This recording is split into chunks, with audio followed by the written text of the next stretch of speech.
Hello! Good afternoon everyone! So, ito na naman po ang buhay OFW, ang asawa ng OFW.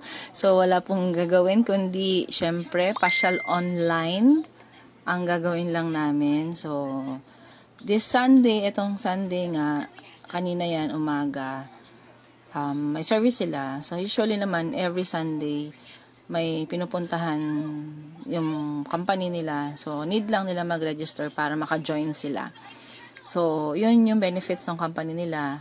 Merong free yung transportation nila, kaya free sila makapunta kung saan yung schedule. So, imagine nyo, bus pa yung kanilang sinakyan, pupunta lang sila ng market.